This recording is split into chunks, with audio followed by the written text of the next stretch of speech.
사랑하는 우리 동안교회 성도 여러분, 2021년을 성경을 읽음으로 시작하는 여러분 모두에게 하나님의 은혜와 복이 크게 임하시기를 주님의 이름으로 축복합니다. 성경을 읽는다는 것은 사실은 굉장히 신나는 일입니다. 많은 사람들이 성경은 어렵다, 지루하다 그런 편견을 가지고 있는데, 여러분, 성경이 정말 어렵고 지루하다면 지난 2000년 세월 동안 세계 수많은 사람들에게 감동과 그 영혼을 변화시킨 최고의 베스트셀러로서 지금까지 자리 잡을 수 있었겠습니까? 성경의 배경을 알고 성경의 흐름을 잘 이해하고서 성경을 읽으면 성경보다 더 깊은 감동과 또 영감을 주는 그런 또 신나는 그런 책이 없다고 저는 그렇게 생각합니다. 이번 신약 성경 통독을 통해서 여러분에게 성경이 보는 눈이 열리고 또 하나님의 세미한 음성을 듣게 되는 그런 은혜가 있게 되기를 바랍니다. 자, 이제 우리가 복음서를 먼저 보게 될 것인데, 복음서는 예수님의 생애와 사역에 대한 기록입니다. 그런데 네 권이나 있죠.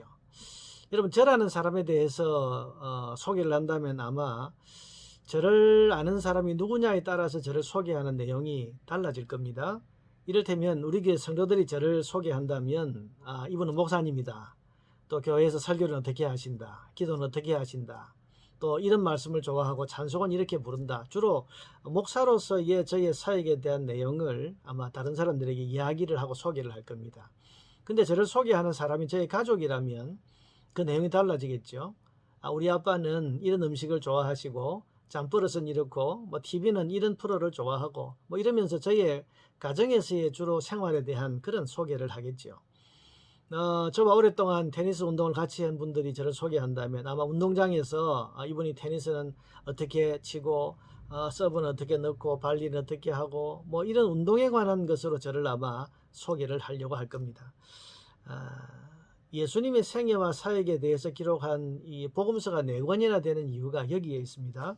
다 예수님의 생애에 대해서 기록을 했습니다만은 마태는 마태의 관점에서, 누가는 누가의 관점에서 각각 자기가 보고 또 자기가 느끼고 그리고 자기가 소개하고 싶은 예수님을 지금 소개하려고 하니까 각각 다른 관점에서 이 성경이 기록이 되는 겁니다. 그래서 내용이 다르게 느껴지는 겁니다. 같은 사건을 기록해도 마태복음에 있는 것이 누가복음에는 없고, 마태는 길고 마가는 짧게 기록을 했고, 또 요한복음에 있는 기록이 누가복음에는 안 나오고 이렇게 약간씩의 차이가 나는 이유는 자기가 소개하고 싶은 예수님에 대해서 소개를 하다 보니까 관점이 달라서 이렇게 달라지는 겁니다.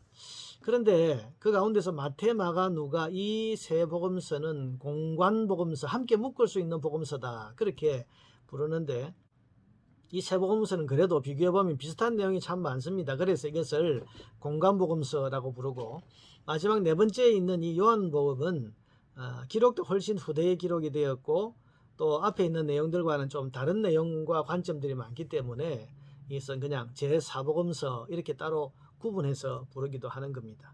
자, 이런 점을 여러분 유의해서 성경을 읽어보면 이 복음서를 읽는 것이 참 재미가 있습니다. 자, 먼저 이제 마태복음을 보겠습니다. 첫 번째 복음서인 마태복음은 유대인인 마태가 유대인들에게 예수님을 다윗의 자손으로 오신 메시아, 그것도 다윗의 후손으로 오셨으니까 유대의 왕으로 오신 분이다 라는 것을 소개하기 위해서 그런 관점으로 기록한 복음서입니다. 왜냐하면 마태는 유대인이고 또 유대인들은 예수님을 다윗의 자손으로 오시는 분, 그리고 또 무너진 다윗 왕가를 다시 재건하실 그런 하나님의 보내시는 왕으로 오신다고 믿고 있었기 때문에 이 예수님을 그리스도로 믿게 하기 위해서는 이 예수님이 다윗의 자손으로 오셨다, 그리고 왕으로 오신, 왕국, 나라를 가지고 오신 분이다 라고 하는 것을 사람들에게 소개해야 하는 겁니다. 그래서 마태복음 1장 1절은 어떻게 시작합니까? 다윗의 자손 예수 그리스도의 세계, 아브라함과 다윗의 자손 예수 그리스도의 계보라, 이렇게 선언하는 것으로 시작을 하죠. 예수님이 혈통적으로 다윗의 자손이라는 것을 알려주려고 하는 겁니다. 그리고는 아브라함으로부터 시작되는 긴 족보가 1장에 쭉 나옵니다. 이 족보는 왕의 족보입니다. 왕은 정통성이 중요한데 혈통적으로 이 예수님은 단순한 나사렛의 그 미천한 신분이 아니라 다윗 왕가의 후손으로서 그 나라의 정통성을 가진 분이라는 것을 유대인들에게 보여주기 위해서 지금 긴 족보를 아브라함부터 다윗을 거쳐서 예수님까지 오는 그 족보를 기록을 한 것입니다. 그리고 2장에는 다른 복음서에는 안 나오는 이 동방 박사들의 경배 장면이 나옵니다. 그들의 말을 들어보면 2장 2절에 유대인의 왕으로 나신 이가 어디 계시냐? 우리가 동방에서 그의 별을 보고 경배하러 왔노라. 그렇게 말합니다. 여러분, 왕이 탄생했으면 주변에 외국의 해외 사절단들이 그 왕의 탄생을 축하하고 또 경배하기 위해서 나오는데, 바로 그런 관점에서 동방 박사들이 유대인의 왕으로 나신 예수님을 경배하기 위해서 먼 나라에서부터 이렇게 왔다 하는 사실을 기록을 하고 있는 겁니다. 자, 이어지는 3장에서는 세례요한의 이야기가 나오는데요. 이 세례요한은 왕의 길을 준비하는 사람으로 나옵니다. 3장 3절에 보면 너희는 주의 길을 예비하라. 여기서 주라는 것은 왕이라는 말이죠. 왕의 길을 예비하는 사람으로서 세례요한이 등장을 합니다. 이런 왕이 행차할 때에는 왕보다 항상 그 앞에 길라잡이가 먼저 나서서 쉬 물러거라 엎드리거라 왕이 곧 행차하신다 이렇게 외치는 것처럼 왕이신 예수님보다 먼저 와서 왕이 오실 길을 준비시키는 길라잡이 역할을 한 사람이 세례요한입니다. 그래서 세례요한의 이야기가 나오는 겁니다. 그리고 3장 4장에서는 왕이 이제 왕으로서 공식 취임을 하시는데 그게 세례받는 장면입니다. 여러분, 예수님의 세례부터 우리는 공생애라고 하는데 이제 공식적으로 왕이 왕으로서의 일을 시작하시는 것이죠. 그래서 세례받는 장면이 나오고, 그리고 그 다음 이어지는 장면이 왕이 이제 왕의 나라를 건설하는 일꾼들을 부르는 게 바로 제자들을 부르시는 장면입니다. 그리고 이어서 본격적인 세 가지 3대 사역, 전하고 가르치시고 고치시는 이 세 가지 사역이 나옵니다.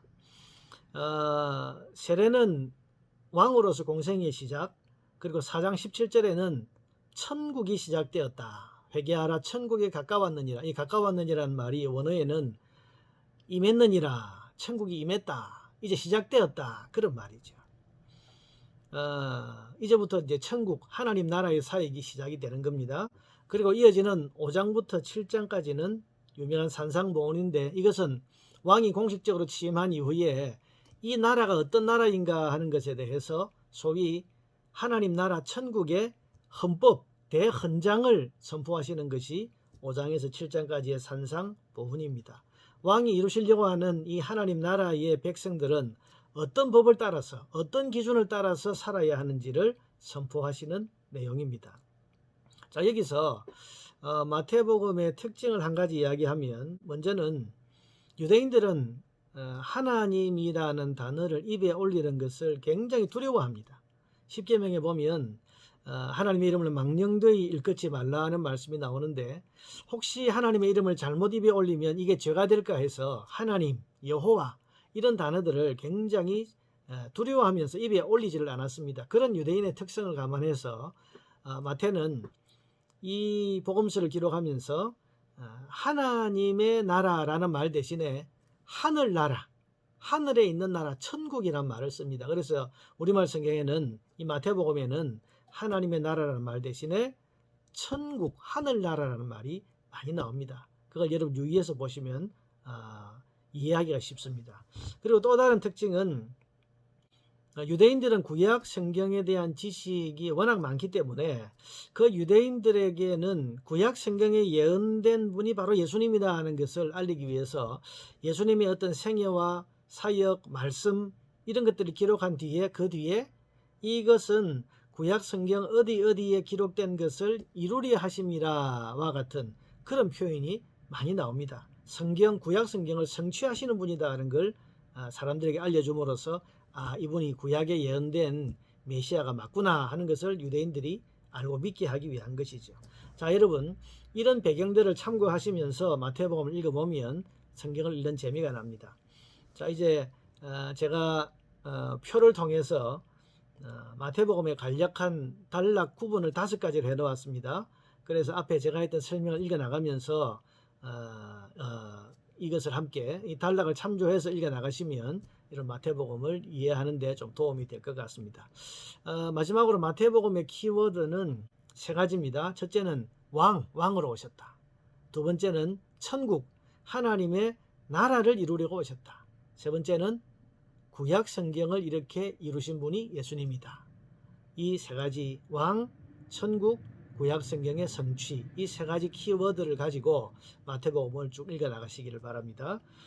마태복음의 다섯 단락, 마태복음 28장을 전체적으로 5가지 단락으로 구분했는데 이것은 성경의 분류를 따른 겁니다.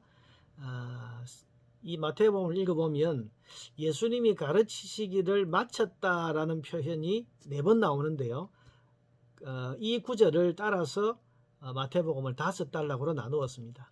아래 도표를 보시면서 예수님이 말씀을 마치셨다는 것에 동그라미를 치고 마태복음을 이렇게 5단락으로 이렇게 나누었구나 하는 걸 보시고 그 내용을 이해하면서 마태복음 28장까지 정독을 하시기를 바랍니다. 감사합니다.